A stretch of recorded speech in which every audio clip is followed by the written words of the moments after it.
नमस्कार sir. Thank over you, to you. Thank you Nath. तो sir, जैसा कि हम सभी जानते हैं कि बीएसएफ एक ऐसा टफ करियर है जिसमें आपको बहुत से सैक्रिफाइसेस करने पड़ते हैं। तो उस सैक्रिफाइस की बुनियाद और बीएसएफ तक का सफ़र सर आपका कैसा रहा? बुनियाद की जहाँ तक बात करें तो बीएसएफ एज ए करियर चुनने के लिए एक तो कुछ मेंटली आदमी को वो एक स्ट्रांगनेस और वो टफनेस की एक रिक्वायरमेंट है, क्योंकि ये एक तरह से नौकरी नहीं है, ये एक बहुत बड़ा एक वर्क फील्ड है जिसमें आपको उसी माइंडसेट और उसी जज्बात से काम करना पड़ता है। तो बीएसएफ को अगर आप सिर्फ एक करियर और एक जॉब के तौर पे लेते हैं तो शायद बीएसएफ को आप फुली एक बीएसएफ का जो वर्क ईथो है उसको फुली एक्सप्लॉइट नहीं कर सकते, उसको एंजॉय जस्टिस नहीं कर जस्टिस सकते नहीं हैं। कर सकते उसके बिल्कुल साथ। नहीं कर सकते। वो इसलिए नहीं कर सकते, ये अलग बात है कि कोई भी करियर है तो उस करियर से हमको एक इंसेंटिव मिलता है, एक फाइनेंशियल इंसेंटिव मिलता है। हम उससे अपने लाइफ को बनाते हैं, जो कि हमारे लिए एक ऑक्सीजन का काम है। लेकिन यह एक सामान्य नौकरी नहीं है। This is not a normal career. This is the service to the nation. Exactly, this service for the nation and this is very demanding. Correct. अब आपको शुरुआत बता रहा हूँ, एक एक पॉइंट जिसको मैं ये कहना चाह रहा हूँ कि ये क्यों डिमांडिंग करियर है। सबसे पहला ये है कि this is a border security force. अगर आप आज मॉर्निंग में और कल इवनिंग में हमारे प्रधानमंत्री जी मोदी जी और यूएस के प्रेसिडेंट ट्रंप का आप ज्वाइंट प्रेस स्टेटमेंट सुने और उनका कल का ऑडिटोरियम का भाषण सुना है, तो ट्रंप ने बोला हुआ है कि अगर देश को आपको सुरक्षित रखना है तो आपको अपने बॉर्डर को सुरक्षित रखना है, करेक्ट। तो आपको अपनी सीमाएं सुरक्षित रखनी है। और हम लोग आज़ादी के बाद से लेकर के अब तक करीब 4 लड़ाइयाँ लड़ चुके हैं, और कोई भी ऐसी लड़ाई बता दीजिए जो जो बॉर्डर के अलावा किसी इशू पे हुई हो। यानी सरहद के लिए ही सारी लड़ाई है दुनिया में। तो सर, आप टेरिटोरियल डिस्प्यूट्स जिनकी आप बात कर रहे हैं, हमारे देश ने 4 लड़ाइयाँ ऐसी लड़ी जो टेरिटोरियल डिस्प्यूट्स पर हुई, या कहीं ना कहीं उनकी फाउंडेशन एक बॉर्डर की बिल्कुल सिक्योरिटी थी। बिल्कुल बिल्कुल बिल्कुल। तो एक बीएसएफ के जवान के अंदर ऐसा कौन सा माइंडसेट होना चाहिए, प्री रिक्विजिट है, कि वो हमारे देश की सीमाओं की सुरक्षा कर सके? देखिए, सबसे ज्यादा त्याग आदमी को छात्र जीवन में करना पड़ता है। एक स्टूडेंट है जिसको सबसे ज्यादा तपस्या करनी पड़ती है। जी। इसमें कहा गया है, काग चेष्टा वको ध्यानम, श्वान निद्रा तथैव च, अल्पहारी गृह त्यागी, विद्यार्थी की पंचको लक्षणम। श्वान निद्रा यानी स्टूडेंट है, उसको ज्यादा सोना नहीं है, उसको पढ़ना है। बीएसएफ का सीमा पर रखवाली करने वाला कोई भी संतरी, कोई भी जवान आप बताइए ऐसा है जो सो सकता है ड्यूटी के दौरान? BSF act army act and rule के आधार पर बनी है, जहां सोने की सजाए मौत है। कहने में बड़ा अजीब लगेगा कि कोई आदमी है, नींद आती है, इंसानी रिक्वायरमेंट है, लेकिन अगर वह संतरी एक्टिव ड्यूटी में बॉर्डर की सुरक्षा में अपनी ड्यूटी के दौरान सो गया तो उससे बड़ा कोई अपराध नहीं है। गृह त्यागी, हमारी नौकरी का पहला शब्द ही है सीमा। भारत 3200 किलोमीटर बाई 3000 किलोमीटर की लंबाई चौड़ाई है हमारे देश की, और हमारे देश का जो लैंड बॉर्डर है वो करीब 15,000 किलोमीटर है, और हमारे देश का जो ओशन बॉर्डर है वो भी 15 और 16,000 किलोमीटर के ही बराबर है। यानी लैंड और ओशन बॉर्डर लगभग बराबर है, थोड़ा बराबर बहुत है। ही अंतर है। जी।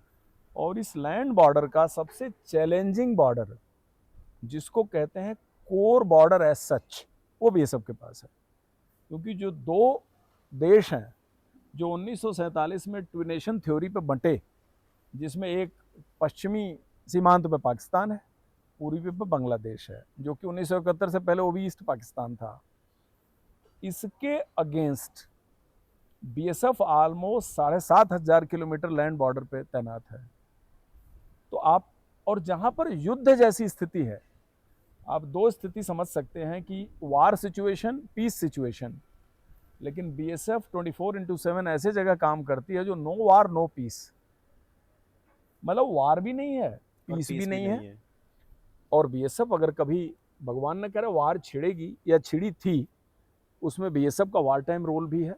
आर्मी के साथ कंधा से कंधा मिला करके युद्ध के फ्रंट पे स्पेसिफाइड ड्यूटीज को निभाना, rather first line of guide हम है, first line of border defence BSF है। ये कथन ही नहीं है, सच्चा है। और पीस टाइम में क्रॉस बॉर्डर फायरिंग, आप सो नहीं सकते। पश्चिमी सेक्टर पे तो बीच में 2019 में क्रॉस बॉर्डर फायरिंग पे एग्रीमेंट हुआ था, जो कि अभी सीज फायर टाइप चल रहा है, लेकिन ये बहुत ही फ्रेजाइल है और बड़ा ही वोलेटाइल है। ये क्रॉस बॉर्डर फायरिंग शांति से अशांति में कब बदल जाए इसका कोई टाइम मुहूर्त है नहीं है। कभी भी जब हमारे विपक्षी देश जब पाकिस्तान के इस तरह के स्कीम में मनाएगा तो वो क्रॉस बॉर्डर फायरिंग शुरू होगी, क्योंकि उनको इन्फिल्ट्रेशन कराना है। लैंड बॉर्डर्स के थ्रू अशांत लोगों को, उग्रवादियों को, आतंकवादियों को, स्मगलर्स को, एंटी नेशनल एलिमेंट को इंडिया के टेरिटरी के अंदर पुश करना है, उनका एजेंडा है जी। तो इस एजेंडा के against 24/7 365 days all weather condition में, उन टफ सिचुएशन में +52 डिग्री से -50 डिग्री तक काम करने वाली यही एक फोर्स है। ये अगर छेनीगुंड गुरेज दराज में डिप्लॉयड है तो -डिग्री में काम करती है, और राजस्थान के बॉर्डर जैसलमेर पे आती है तो वहाँ का रेत 52 डिग्री 53 डिग्री तक गर्म होता है, जिसपे आप पापड़ रख के सेक लीजिए। आप वीडियो देखिएगा, बहुत सारे ऐसे हैं जी। तो यहाँ का जवान इतना फ्लैक्चुएटिंग कंडीशन में काम करता है, इतने वेरीड कंडीशन में काम करता है, जिसमें जलवायु भी है, मौसम भी है, लोकल सिचुएशंस भी हैं, ओपोनेंट के साथ जो थ्रेट है वो भी है, जिसमें मरने या गंभीर रूप से घायल होने का खतरा होता है। परिवार से दूर है, त्रिपुरा का जंगल हो, चाहे मणिपुर का एरिया हो, चाहे नागालैंड हो, सुंदरबन हो, रण कच्छ हो, सरक्रीक हो, या आप छेनीगुंड गुरेज दराज के एरिया हो, पंजाब हो, राजस्थान हो, तो बीएसएफ की जो ड्यूटी हो बहुत ही डिमांडिंग है। तो इसको सिंपली करियर के तौर पे कोई अगर चुन के आने की इच्छा रखता है कि नौकरी है, इसके बदले हमको तनख्वाह मिलेगी, एक प्रमोशन मिलेगा, तो वो शायद इस लाइफ के सेटिस्फेक्शन को पूरा नहीं इंजॉय कर सकता। लेकिन अगर इस डिफ़िकल्टीज़ को in the interest of national security वो कहीं न कहीं फ्रेमवर्क में रखता है, तो उसको इससे ज़्यादा थ्रिलिंग जॉब नहीं है कहीं, क्योंकि इसमें अपॉर्चुनिटीज़ हैं आपके पास, अचीवमेंट के लिए खुला सरहद है, खुला आसमान है। आपको चैलेंजेस फेस करने के बाद जो रिजल्ट्स लाने हैं, वो रिजल्ट्स लाने के लिए आपके पास पूरा स्कोप है। तमाम भाषा, जाति, बिरादरी, पहनावे, बोलचाल, कलर, पूरी ऑल इंडिया पॉपुलेशन है बीएसएफ। एक प्लाटून, एक सेक्शन, एक कंपनी के अंदर आपको हर वर्ग, वर्ण, जाति, धर्म, भाषा, भोजन के लोग मिल जाएंगे, और सबका एक ही मकसद है, to secure the Indian land border and to secure the country. ये एक बहुत बड़ी यूनिक चीज़ है बीएसएफ। सर बीएसएफ ने आपको क्या सिखाया? बीएसएफ ने सबसे बड़ी चीज़ जो मुझे सिखाई, वो सिखाई कि ह्यूमन रिसोर्सेज को कैसे इस्तेमाल करते हैं। आज के टेक्नोलॉजी के टाइम में एक बड़ी भारी चुनौती ये आ गई है कि लोग इतना ज़्यादा टेक्नोलॉजी ड्रिवन हो गए हैं, को ह्यूमन कनेक्ट को मिस करते हैं। लेकिन मैं आपसे बता रहा हूँ कि आप कितनी भी टेक्नोलॉजी पे शिफ्ट कर जाएं, लेकिन अगर ह्यूमन कनेक्ट आपका स्ट्रांग नहीं है तो आपका सक्सेस का ग्राफ बहुत ऊपर नहीं जा सकता है। वो इसलिए नहीं जा सकता कि ह्यूमन कनेक्ट ही एक ऐसा है जो लास्ट कंफर्मेशन देता है। US forces Osama bin Laden को ढूंढती नहीं पागल की तरह से, ऑलमोस्ट 6-7-8 साल तक ढूंढती नहीं। सारी टेक्नोलॉजी लगा के उन्होंने ये कंफर्म कर लिया कि जैकोबाबाद के फलाने जगह ओसामा बिन लादेन छुपा हुआ है किसी हाइडआउट में। बट ओसामा बिन लादेन वहाँ छुपा हुआ है, उसके खिलाफ ऑपरेशन करना है, कितनी बड़ी चीज़ स्टेक्स पे हैं अमेरिका के।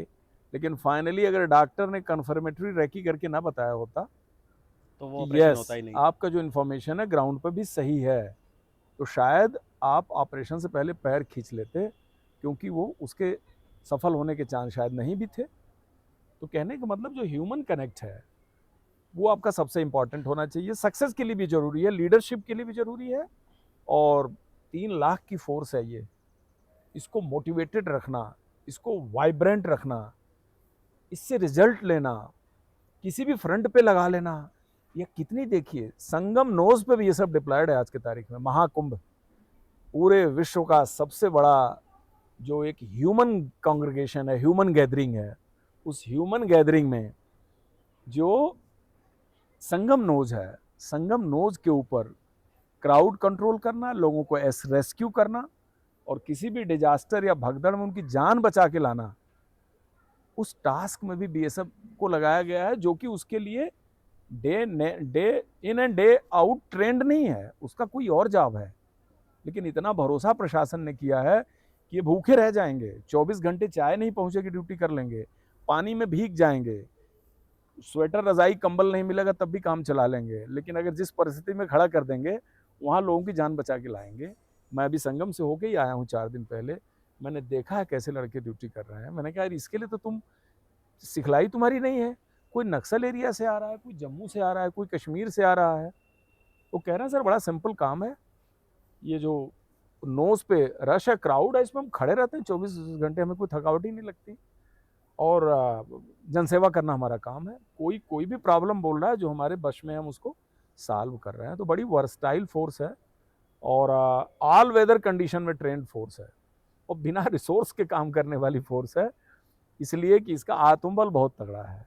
तो सर इंटरनेशनल इश्यूज, जैसे आपने ओसामा बिन लादेन का जो असैसिनेशन था, ओसामा बिन लादेन को कैसे अमेरिका ने ढूंढ के मारा, उस टाइप के जो आपने ऑपरेशन का जिक्र किया, वैसा ही एक ऑपरेशन हमारे भी भारत देश में हुआ, जिसमें आप एक लीडिंग और एक बहुत अच्छा आपका रोल रहा है। तो सर जो पार्लियामेंट अटैक हुआ, उस समय स्थिति क्या थी, और बाद में जो आपने गजी बाबा जैसे एक आतंकवादी को, जो मोस्ट वांटेड आतंकवादी उस टाइम पर था, उसको ढूंढकर आपने ऑपरेशन में उसको न्यूट्रलाइज किया, उसको मारा, इस टाइप की सिचुएशन के लिए आप कितने मेंटली प्रिपेयर्ड थे, और क्या वो उस सिचुएशन में ग्राउंड जीरो की क्या मतलब स्थितियां थी कश्मीर में?